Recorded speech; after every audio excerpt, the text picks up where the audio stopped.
মৃতদেহের চিৎকার যদি কোনো মানব শুনতে পেত তাহলে সে কখনোই পাপ করত না। আজকে আমরা আলোচনা করব মৃত্যুর পর মৃত ব্যক্তি কি বলে চিৎকার করে এবং কেনই বা তার এত অসহায় হয়ে পড়ে।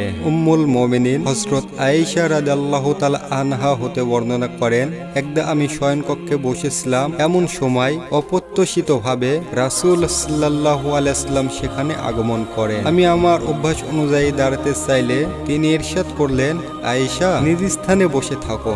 আমি বসে রইলাম। তিনি চিত হয়ে আমার কোলে মাথা রেখে শুয়ে পড়লেন। আমি হুজুর সাল্লাল্লাহু আলাইহি সাল্লামের দাড়ি মোবারক সন্ধান করে 19টি পাকা দাড়ি দেখতে পেলাম এবং মনে মনে ভাবলাম রাসূল সাল্লাল্লাহু আলাইহি সাল্লাম তার উম্মতকে শোক সাগরে ভাসিয়ে অনন্ত ধামে চলে যাবেন। এই কথা ভাবতেই আমার চোখে অশ্রুতে পরিপূর্ণ হয়ে গেল এবং কয়েক ফোঁটা অশ্রুবিন্দু হুজুর পাকের পবিত্র মোবারক মুখে এসে পড়ল। এতে হুজুর সাল্লাল্লাহু আলাইহি সাল্লাম জাগ্রত হয়ে বললেন, হে আয়েশা, তুমি কাঁদছো?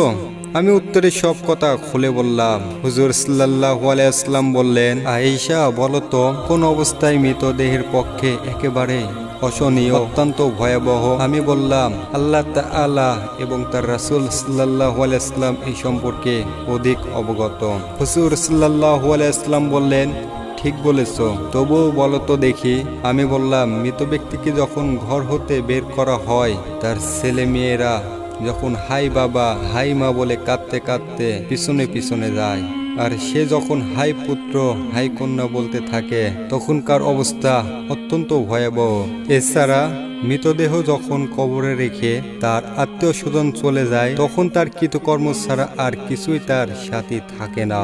তখনকার সে অবস্থা আরো ভয়াবহ। মৃতের দেহে যখন পানি ঢালা হয়, তখন পূর্বত্ব চিৎকার করে বলে, ওহে আল্লাহর বান্দা, তুমি আমার দেহে অতি গরম বা অতি ঠান্ডা পানি ঢেলে কষ্ট দিও না। একটু আগে পান বের হওয়ার ক্ষত বিক্ষত হয়েছে। শরীর মলার সমূহ ব্যথা পেয়ে তদ্রুপ আকুতি মিনতি করতে থাকে। কাফন পরিধান করানোর সময় উচ্চ স্বরে ক্রন্দন করে বলে, তোমরা আমার কাফনের মাথার দিকটা ভিন্ন করে বাঁধো, যাতে আমার আত্মীয় স্বজনরা চিরদিনের জন্য আমাকে একবার দেখে নিতে পারে।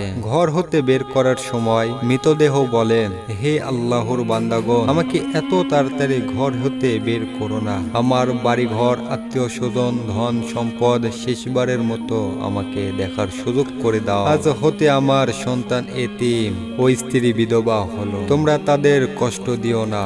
আমি সব ছেড়ে দিচ্ছি, কোনোদিন আমি আর ফিরে আসবো না। হাটে করে নিয়ে যাওয়ার সময় বলে, হে বন্ধুগণ, আমি আমার পুত্র কন্যা আত্মীয় স্বজনকে চিরদিনের জন্য পরিত্যাগ করে যাচ্ছি, সুতরাং আমি যতক্ষণ পর্যন্ত তাদের কথাবার্তা ও কান্নাকাটি শুনতে পাই, ততক্ষণ পর্যন্ত তোমরা ধীরে ধীরে যাও। খাট বহনকারীগণ 3 কদম অগ্রসর হতে আবার চিৎকার করে বলে, হে আল্লাহর বান্দাগণ, আমি দুনিয়ার মুখের দিকে চেয়ে জীবন কাটিয়েছি, তোমরা যেন তার মুখের দিকে না চাও। সাবধান, দুনিয়া আমাকে নিয়ে যে সিনেমিনি খেলেছে, তোমাদেরকে নিয়ে যেন তা না করে।